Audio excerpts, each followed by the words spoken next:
BRS के रहनुमा के टीआर ने ऐलान किया कि पार्टी नायब सदर के इंतखाबात में हिस्सा नहीं लेगी। उन्होंने कहा कि चूंकि वोटिंग में नोटा का ऑप्शन नहीं है, इसीलिए बाइकॉट किया जा रहा है। कविता के बारे में पूछने पर के टीआर ने कहा कि पार्टी पहले ही कार्रवाई कर चुकी है। उन्होंने मजीद कहा कि एक बार कार्रवाई हो जाए तो इस पर मजीद तबसरे की जरूरत नहीं रहती। के टीआर ने इल्जाम लगाया कि वजीर आला कलेश्वरम प्रोजेक्ट पर झूठी प्रोपेगेंडा कर रहे हैं।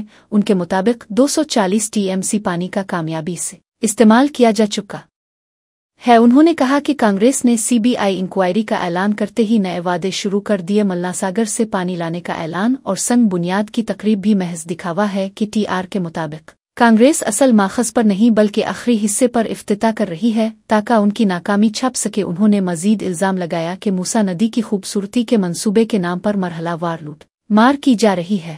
यस ఇప్పుడు దాదాపు 20-25 రోజుల కింద అనుకుంటాను ఉపరాష్ట్రపతి ఎన్నికల ఘట్టానికి తెరలేసినప్పుడు మేము స్పష్టంగా చెప్పాం, రాష్ట్రంలో 70 లక్షల మంది రైతులు ఈరోజు మనం ఈ నిమిషం ఇక్కడెక్కడైతే మాట్లాడుతున్నామో ఈరోజు మనం ఇక్కడున్నాం హైదరాబాద్లో లక్షల మంది రైతులు ఇవాళ క్యూలలో ఉన్నారు ఎరువుల దుకాణాల ముంగట.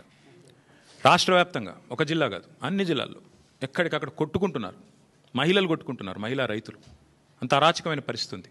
20-25 రోజుల కిందట మేము మా పార్టీ నుంచి డిమాండ్ చేసినాం, ఇది రాష్ట్ర ప్రభుత్వ వైఫల్యమా కేంద్ర ప్రభుత్వ వైఫల్యమా ఎవరిది అన్నది మీరు తెలుసుకోండి, కానీ రైతులకు ఎరువులు అందించండి. మీరు అందిస్తే తప్పకుండా మీకు మద్దతు ఇచ్చే అంశం పరిశీలిస్తామని చెప్పాం. We have nothing against the two candidates. ఇద్దరు మంచోళ్ళే కావచ్చు, justice Reddy and CP Radhakrishnan ఇద్దరు కూడా మంచోళ్ళే కావచ్చు, మేము కాదంటలేదు. కానీ ఇవాళ వాళ్ళు రెండు కూడా ఇద్దరు అభ్యర్థులు కూడా రెండు వ్యవస్థలకు ప్రతినిధులు. అటు ఎన్డీఏ ఇటు ఇండియా, ఈ రెండు కూటమిలకి వారు ప్రతినిధులు. వారు వ్యక్తులుగా కాదు నించున్నది, ఇండిపెండెంట్గా నించోలేదు. ఒకరు కాంగ్రెస్ తరపున ఒకరు బీజేపీ తరపున నించున్నారు. ఇటు కాంగ్రెసు అటు బీజేపీ ఇద్దరూ కూడా ఈ రాష్ట్ర రైతులను వేధిస్తున్నారు, సతాయిస్తున్నారు, చావగొడుతున్నారు. వాళ్ళు ముష్టి యుద్ధాలకు తిరిగే ఒక అరాచక పరిస్థితి తెచ్చిపెట్టినారు. 20-25 రోజుల కింద మేము హెచ్చరించినా అప్రమత్తం చేసినా